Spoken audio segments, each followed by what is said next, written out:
지난주에 어떤 내용들을 했냐면 제목에 다 나와 있어요. 그렇죠? 우리가 거듭남이 무엇인지 최소한 그 개념이나마 아주 간단하게 우리가 배우게 된 것입니다. 그렇죠? 그런데 이 개념을 가지고 우리에게 필요한 태도는 무엇이냐면 굉장히 중차대한 주제이지 않습니까? 이 거듭남. 그죠? 니고데모가 한밤중에 예수님께 찾아왔습니다. 그리고 예수님을 칭찬하기 시작을 합니다. 하나님께로서 오신 선생님인 줄 내가 알겠습니다. 이건 인간적으로 대단한 칭찬이죠. 이스라엘의 관원이면 상당한 그 사회적인 지위를 가지고 있었던 유대의 가장 엘리트 계급의 사람이었을 것입니다. 그렇죠? 지금으로 보면 국회의원이기도 하고요, 종교 지도자이기도 합니다. 어느 정도의 사법권도 가지고 있는 아주 중요한 랍비입니다. 배우는 입장이기보다는 가르치는 입장의 사람이었습니다.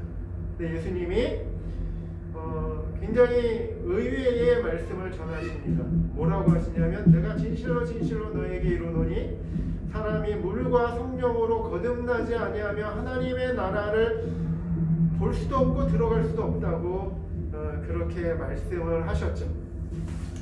이 말씀을 들을 때 니고데모는 조금 뭐라고 해야 될까요? 예상치 못한 예수님의 대답에 굉장히 당황했던 것 같습니다. 그래서 예수님께 아주 어린아이처럼 물어보죠. 내가 이렇게 장성에서 있는데 거듭난다는 말이 무슨 의미입니까? 어머니 모태에 내가 다시 들어갔다가 나와야 되겠습니까? 이렇게 물어본 겁니다. 근데 예수님이 다시 말씀하시죠. 내가 진실로 진실로 말하노니 사람이 물과 성령으로 거듭나지 아니하며 하나님 나라에 들어갈 수 없다. 내가 너에게 말한 것이 무엇이냐면 육신을 말하는 것이 아니라 영의 일을 말하는 것이다. 육신은 육신으로부터 나는 것이고 영은 성령으로 거듭나는 것이다. 그렇게 예수님께서 말씀하셨어요. 우리가 이 말씀을 읽을 때 우리에게 요구되어지는 하나님이 기대하시는 우리의 태도가 있는데, 그것이 무엇이냐면 이 거듭남의 문제는 굉장히 중요한 주제구나. 내가 이 주제를 그냥 대충 건너뛰면 안 되는 문제구나 라는 것을 인지하고 그에 걸맞은 하나님을 향한 우리의 태도를 정하는 문제입니다. 이것은 굉장히 절박하고 절실하고 또 시급한 문제이기도 한 것입니다. 근데 많은 사람들이 왜 이 거듭남의 문제에 집중을 하지 못하느냐? 왜냐하면 사실상은 이 거듭남의 주제를 중요하게 생각하지 않기 때문에 그렇습니다. 말로는 중요하다고 말을 하고 중요하다고 생각하지만 실제로는 그렇게 여기지 않고 있다는 것을 증명하는 일이지요. 왜 그렇다면 이 많은 사람들이 이 거듭남의 문제를 대충 넘어가느냐? 사실상 자신의 존재, 자신이 하나님 앞에 죽어 있다는 사실을 깨닫지 못하기 때문에 그렇습니다. 우리 주변 사람이 누군가 목숨을 잃었다고 생각해 보십시오. 그러면 굉장히 진지해지겠죠. 그런데 그것이 나의 문제라고 생각을 해봤으면 좋겠습니다. 우리 주변의 친지 어른이나 내 형제 자매가 만약에 목숨을 잃었다고 생각한다면 그것을 가볍게 생각하는 사람은 없지 않겠습니까? 더 한 발자국 나가서 내가 목숨을 잃게 되는 상황 가운데 처해지게 된다면 그럼 그거는 우리가 어떻게 생각하겠습니까? 이걸 그냥 대충 이 문제를 대충 그냥 흘려보내지는 않을 겁니다. 예를 들어서 우리가 어느 건물에 들어가려고 하는데 건물이 무너진다고 생각해 보세요. 그것을 믿는다면 절대 그리로 들어가지 않겠죠. 마찬가지입니다. 우리가 이 거듭남의 문제를 그냥 대면 그냥 대충 하고 그냥 지나가려고 하는 주된 이유는 우리의 영혼이 죽어 있다는 사실을 인정하지 않고 깨닫지 않고 느끼지 못하기 때문이라고 제가 말씀을 드렸습니다. 그러므로 우리의 영혼의 죽어 있음을 그 실체를 깨닫게 해달라고 하나님 앞에 기도하자고 그렇게 말씀을 드렸습니다. 사람은 하나님에 대해서 완전히 죽었습니다. 그것이 성경의 고발입니다. 그리고 죄의 종이 되어져 버렸습니다. 하나님께 대해서 죽어 있는 것은 물론이거니와 그것에 그치는 것이 아니라 이제는 예를 들자면 이렇게 이야기를 하면 되는 거예요. 하나님에 대해서 죽어 있다는 것은 무엇에 대해서 살아났다는 거예요? 죄에 대해서 살았다는 거예요. 이건 같이 가는 문제입니다. 동전의 앞뒤와 같아요.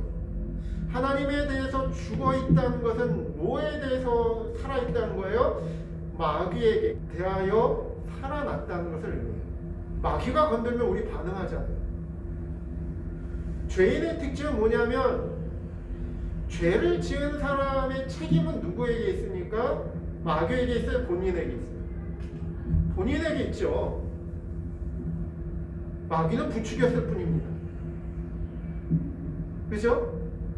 그러므로 그 사람은 마귀에게 대해서 죄에 대해서 살아나게 된 거예요. 눈을 떴다는 겁니다. 종이 되어져 버렸어요. 마귀의 종이 된 것입니다. 죄의 종이 되어져 버린 겁니다. 찬란한 하나님의 영광을 나타내라고 존재하게 된 내가 마귀의 종이 되어 하나님을 대적하고 거스르면서 살아가게 되었습니다. 이것이 성경의 아주 냉철한 고발입니다.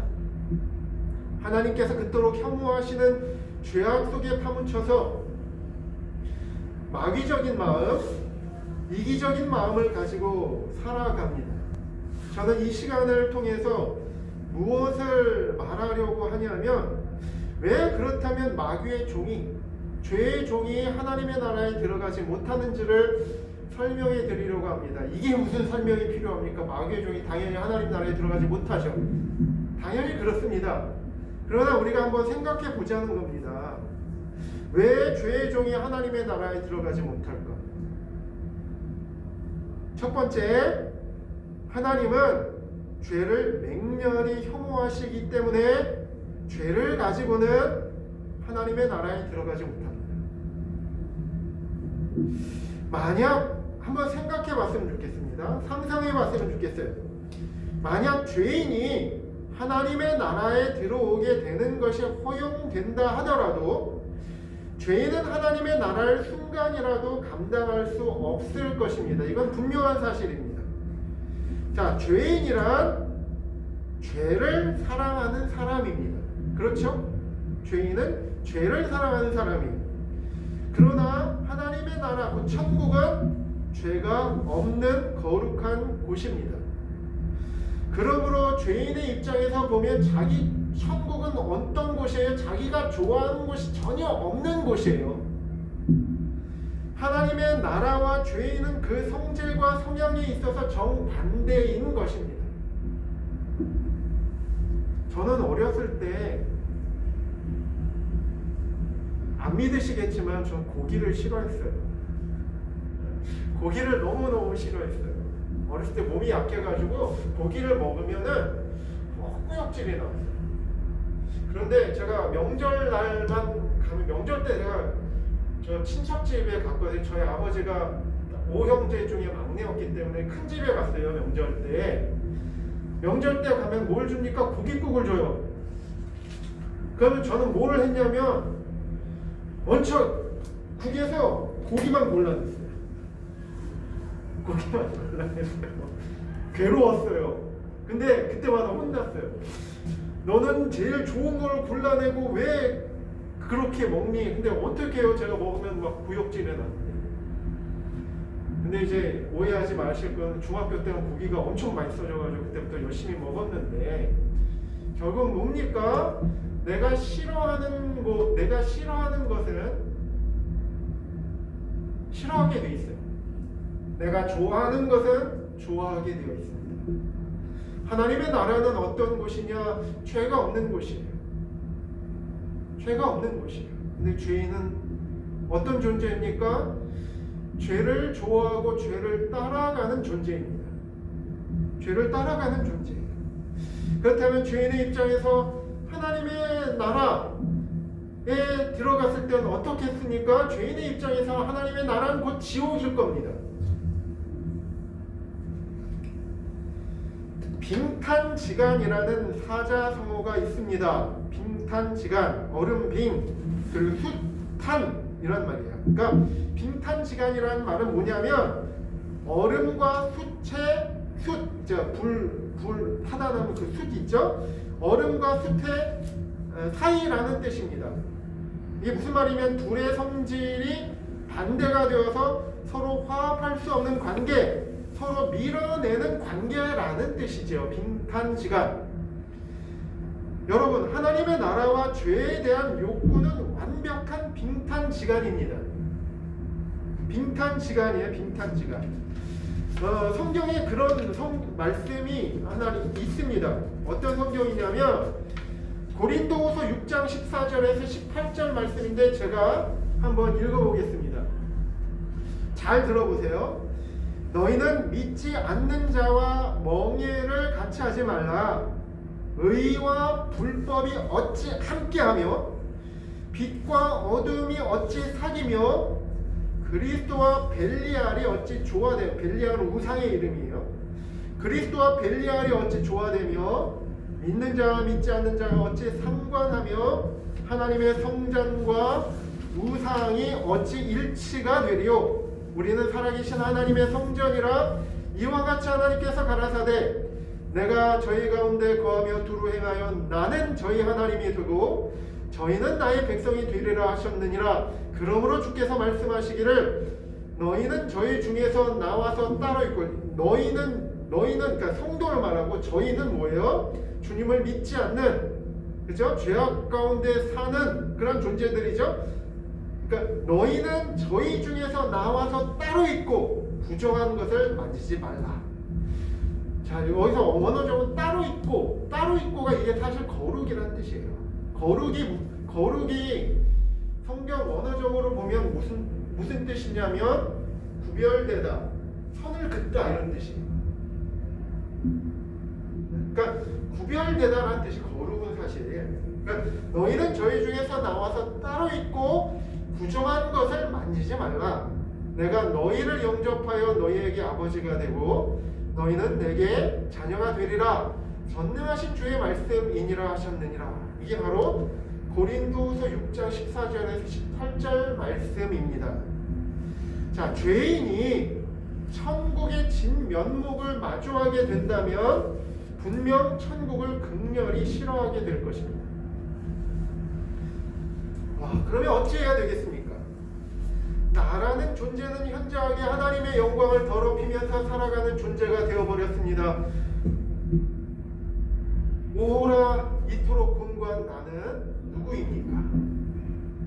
죄가 없는 거룩한 천국보다 죄로 가득한 이 세상에 속된 것들을 훨씬 더 좋아하는 이기적인 짐승 같은 존재가 되어버렸다는 것이 성경의 고발입니다. 여러분, 첫 번째로 우리가 주의해야 될 건 뭡니까? 하나님은 죄를 지극히 혐오하신다는 말씀입니다. 우리는 이 단면을 십자가에서 더욱더 분명하게 보게 됩니다. 십자가에서 달리신 분이 누구십니까? 하나님의 아들 예수 그리스도이십니다. 그분은 하나님이십니다. 그런데 하나님 아버지께서 모든 죄의 전가를 받은 그리스도를 가차없이 십자가에 달리게 하셨습니다. 그 순간 예수님은요, 세상 모든 죄의 전가를 받은 죄덩어리로 여기셨던 겁니다. 그분은 하나님의 아들이라 할지라도 하나님은 가차없이 모든 세상의 죄를 전가받은 죄덩어리로 여기시고 십자가에서 심판을 쏟으셨던 것입니다. 하나님께서 우리가 십자가를 바라볼 때 하나님이 어떤 분이신지에 대해서 우리는 더 열린 눈과 마음으로 하나님의 성품에 대해서, 거룩하신 하나님의 성품에 대해서 우리는 깨닫고 묵상할 줄 알아야 하겠습니다. 두 번째 우리가 명심해야 될 것은, 거듭나지 않으면, 곧 성령이 없으면 하나님의 법에 마음으로 순종할 수 없다는 사실을 우리가 기억해야만 합니다. 마음이 없으면, 정말 마음이 없으면은요, 정말 진실하게 행할 수가 없어요. 구약이 그것을 증명하고 있습니다. 하나님께서 외적인 모든 것을 이스라엘에게 다 주셨습니다. 하나님은 거룩하신 분이시고 하나님을 섬기려면 우리가 무엇을 해야 되는지 하나님께서 다 가르쳐 주셨어요. 그러나 구약의 고발은 무엇입니까? 이스라엘은 하나님을 향한 마음 자체가 없었다라고 고발하고 있는 것입니다. 그러면 우리는 어떻게 하면 우리의 마음을 담아서 하나님을 섬길 수 있겠습니까?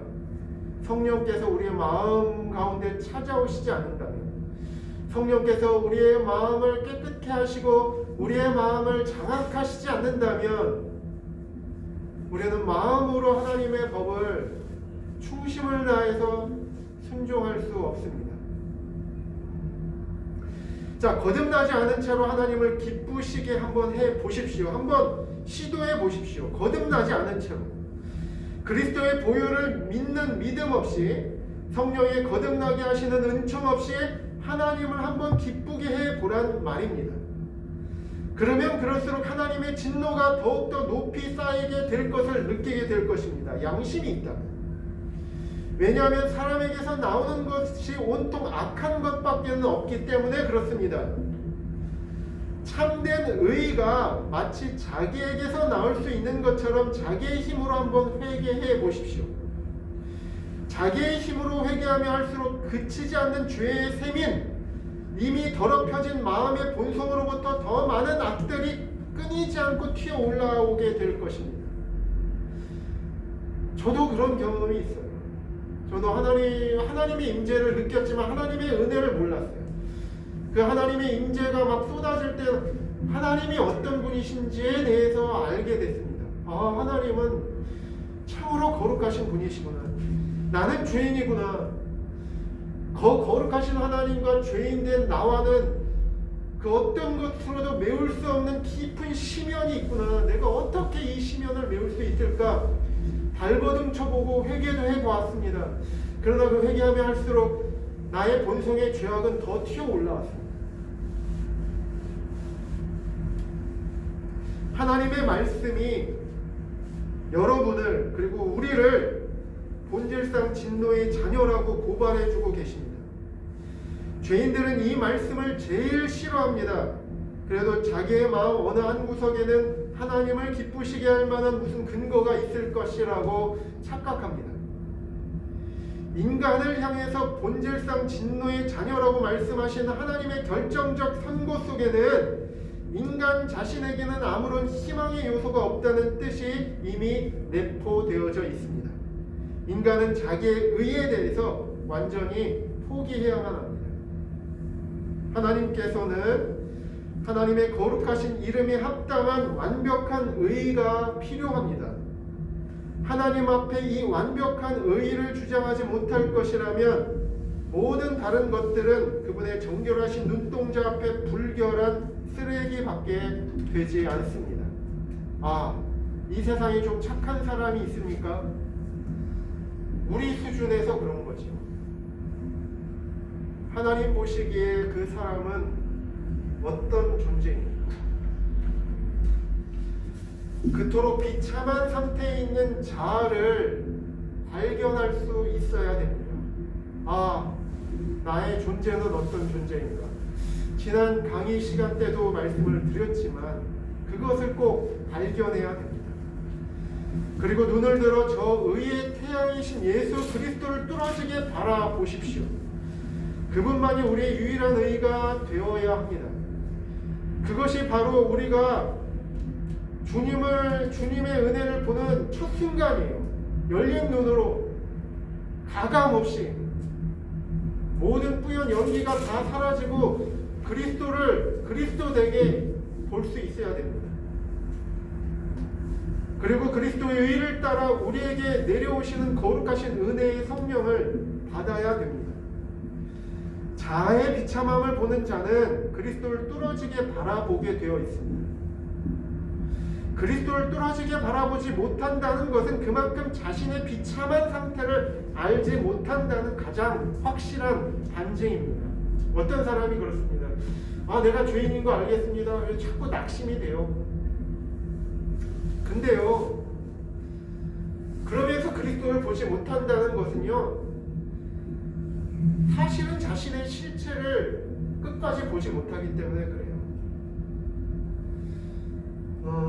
의에 줄이고 목마른 자는 복이 있다고 했습니다. 의에 줄이고 목마른 자. 근데 세상에는 이런 사람이 있는 것 같아요. 의에 줄이고 목마른데 반쯤 목마르고 반쯤 줄인 사람들은 많습니다. 반쯤 줄이고 반쯤 목마른 사람은요, 그냥 참아요. 그냥 참아요. 정말 죽을 것 같으면은요, 참습니다. 정말 죽을 것 같으면, 죽을 것 같은 배고픔과 죽을 것 같은 목마름이 있으면 그 사람은 그리스도를 보게 되어 있습니다. 왜냐하면 살 길이 그거밖에 없거든요. 근데 그리스도를 뚫어지게 바라보지 않아도 그나마 반쯤은 살 힘이 있는 것 같거든요.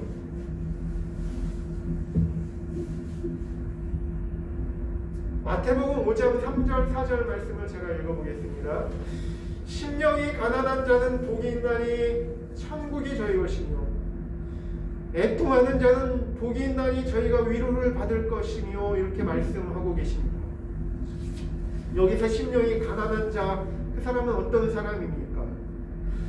자신의 비참한 상태로 인하여 마음이 가난해진 사람은 복이 있습니다.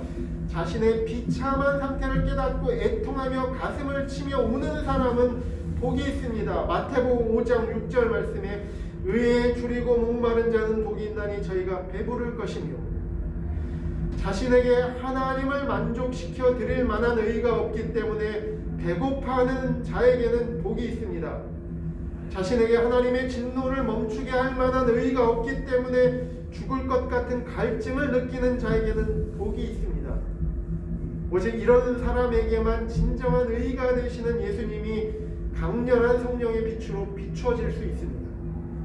이런 사람에게만 예수님이 영원히 목마르지 않게 하는 성령의 생수를 쏟아 부어주실 수 있으십니다. 고린도전서 1장 30절 말씀, 예수는 하나님께로서 나와서 우리에게 지혜와 의로움과 거룩함과 구속함이 되셨으니 라고 말씀하고 있어요. 다시 읽어볼게요. 아주 중요한 말씀. 예수는 하나님께로서 나와서 뭐가 된다고? 우리에게 지혜가 된다. 우리에게 지혜, 근본적 지혜를 말해요. 의로움이 되신대요. 거룩함과 구속함이 되신대요. 자, 은혜의 성령이 오시면 우리는 살리시는 성령의 능력을 힘입어 마음으로 하나님의 법을 진정으로 기뻐하고 또 온전히 순종할 수 있게 됩니다. 하나님의 나라가 요구하신 윤리적인 수준, 곧 거룩하시고 진실하신 하나님의 성품을 가지고 이 땅 위에서 살 수 있게 됩니다. 여러분, 한번 생각해 보세요. 여러분이 좋아하는 것을 막을 수 있나요? 여러분이 마음으로 정말 좋아하는 것을 막을 수 있나요? 누군가 막아도요, 그래서 좀 참는 것일 뿐이지 언젠간 해요.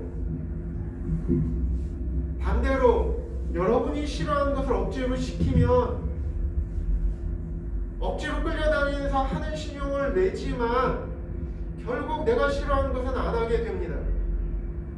성령이 오시면은요, 하나님의 거룩하심의 아름다움을 알게 됩니다. 그것이 좋습니다. 거룩하고 진실한 길, 그 누가 뭐래도 주님을 따르는 길, 그것이 달콤하고 좋습니다. 누구도 막을 수 없어요. 누구도 막을 수 없습니다.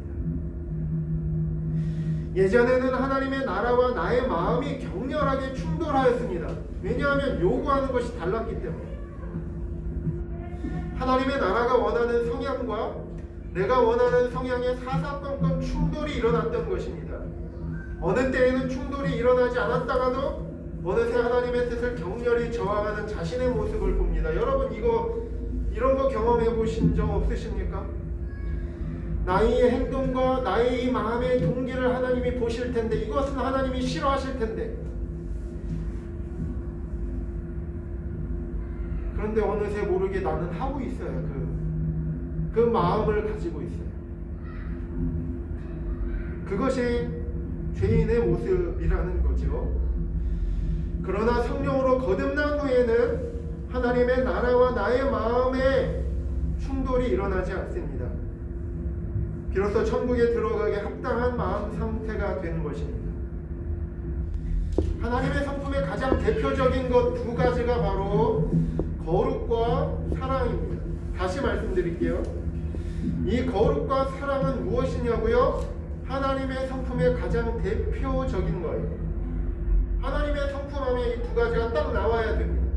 공교롭게 이것은요, 십자가 앞에서도 우리가 발견할 수 있는 하나님의 성품입니다. 십자가는 곧 하나님의 거룩과 사랑을 나타내주고 있다는 사실이에요. 우리가 아까 말했지만 십자가는 뭐예요?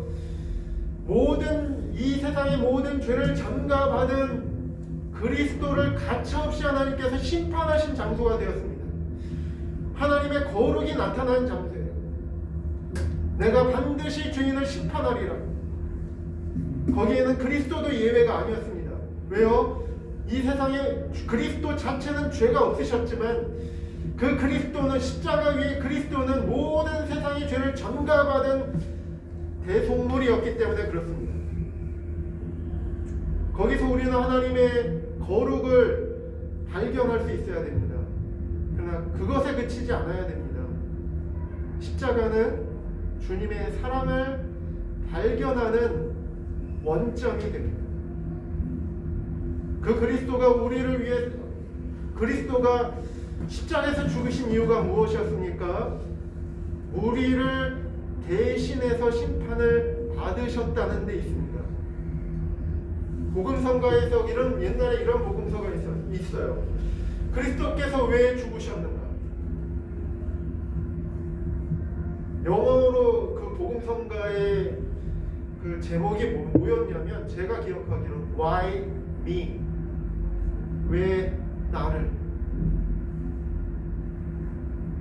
우린 십자가 앞에서 그 질문을 하나님 앞에 해야 됩니다. 예수님이 왜 죽으셨습니까? 여러분, 하나님께 여쭤보십시오. 왜 그리스도께서 저 십자가에서 죽으셨습니까? 십자가는 무엇이었습니까?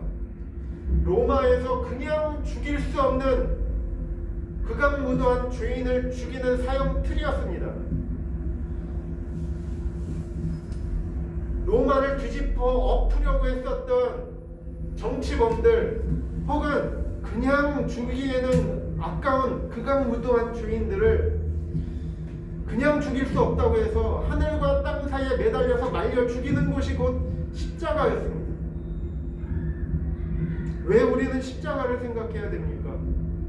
왜 우리는 그리스도께서 박히신 그 그리스도의 십자가를 생각해야 됩니까? 그곳에서 바로 하나님의 거룩하신 성품과 하나님의 무한하신 사랑을 발견하라고 하신 것입니다. 거듭난 사람은요, 마음에 거룩과 사랑의 불이 붙은 사람입니다. 아무든지 나를 따르려거든 자기 십자가를 지고 나를 쫓을 것이라고 합니다. 자기를 부인하고 자기 십자가를 지고 그 자기 십자가는 무엇입니까? 하나님의 거룩과 사랑인 것입니다. 겉으로만 거룩한 척 사랑하는 척하는 것이 아니라 진짜 거룩과 사랑의 사람이 되는 것입니다. 이 사람은 사람들 앞에 있든지 홀로 있든지 손님을 대하든지 가족을 대하든지 교회에 있든지 교회 밖에 있든지 언제 어디서든 누구를 대하든지 자신에게 성령으로 부여해 주신 신의 성품이 있어서 전혀 변함이 없는 사람입니다. 수많은 사람들이 저는 안타까운 소식을 봅니다. 제가 고등학교 다닐 때만 해도요, 교회 다닌다고 하면 외국 사람들이요 존중해 줬어요. 그리고 교회 다니는 사람은 이런 인식이 있었어요. 착한 사람이다, 정직한 사람이다, 신실한 사람이다. 근데 지금 교회 다니는 사람들에 대한 이미지가 무엇입니까? 말로 담을 수가 없네요. 왜 그렇게 되었습니까? 세상이 악해져서라고 말할 수도 있겠지만 그 책임은 가장 중하게 교회에 있습니다. 복음을 잘 전하지도 않지만 복음을 전한다 하더라도 우리에게 필요한 것은 무엇입니까? 복음을 전하는 것도 중요하지만 복음을 살아가는 사람을 세상에 보이지 못하기 때문에 그렇습니다. 복음을 살아가는 사람. 이 사람은 모든 사람이 주의 은혜 가운데 나오기를 간절히 원합니다. 복음을 사는 사람은요, 하나님께서 삶의 모든 부분에서 영광을 받으시기를 간절히 원합니다. 진실하게. 여러분, 주님을 향한 불타는 사랑의 마음의 동기가 있으십니까? 여러분, 우리 마음을 한번 되돌아봤으면 좋겠어요. 이런 사람 참 많잖아요. 교회에서는 착한 척해요. 근데 교회 밖에서는 딴 사람이 돼요. 이것이 멀리 있는 문제가 아닌 것 같아요. 우리는 어떻게 해야 됩니까? 끊임없이 우리 자신을 정직하게 바라보고 하나님 앞에 정직하게 우리의 문제를 주님 앞에 아뢰어야 합니다. 하나님, 나의 마음의 동기와 내 삶의 이중성은 있지 않은지 하나님 깨닫게 해주십시오. 그리고 왜 나는 이렇게 살아가야만 합니까? 하나님 앞에 진실하게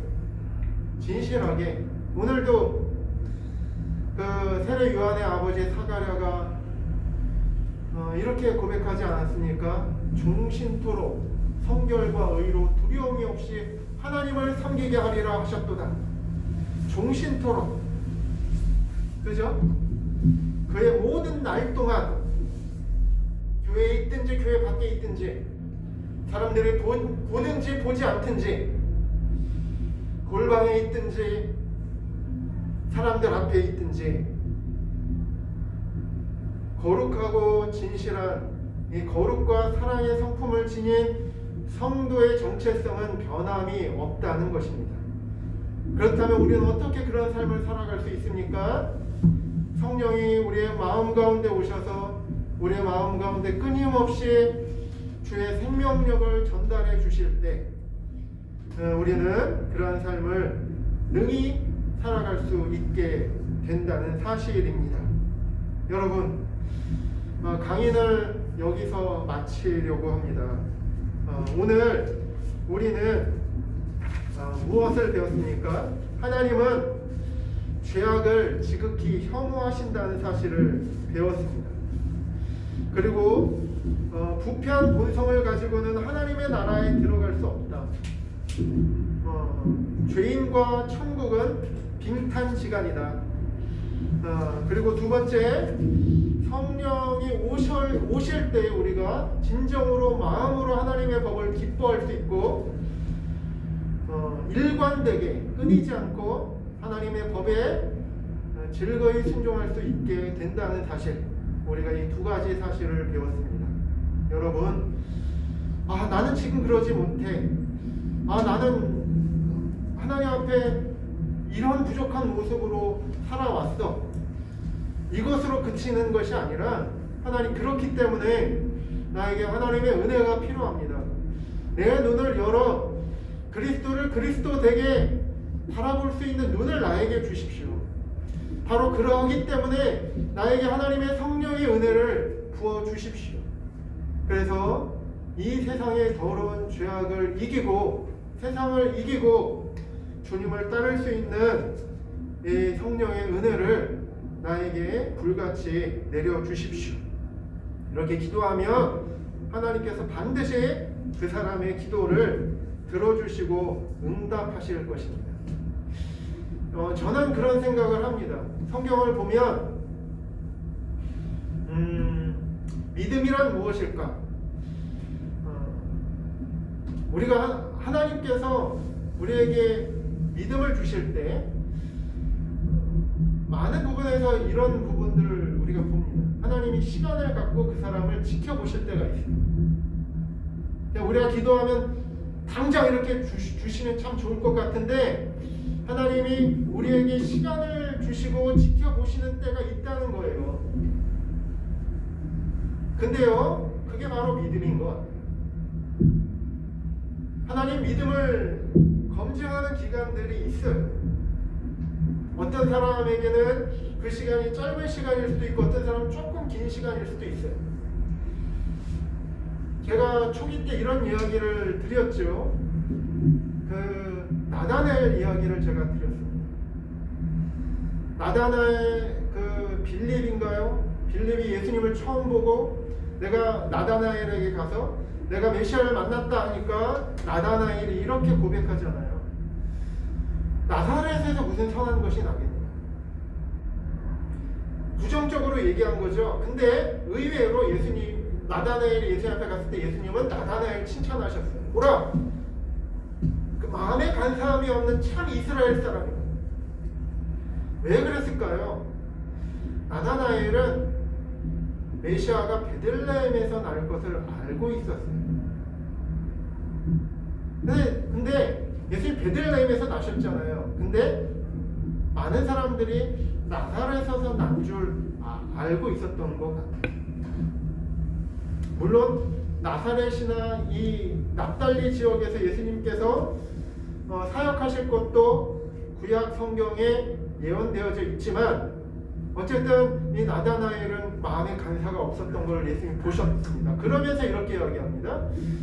내가 너를 무화과 나무에 있을 때 내가 너를 보았다.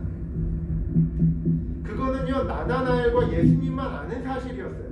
나다나엘은 아무도 보지 않는 곳, 그 무화과 나무 아래에서 기도했었던 것 같아요. 수많은 시간 동안.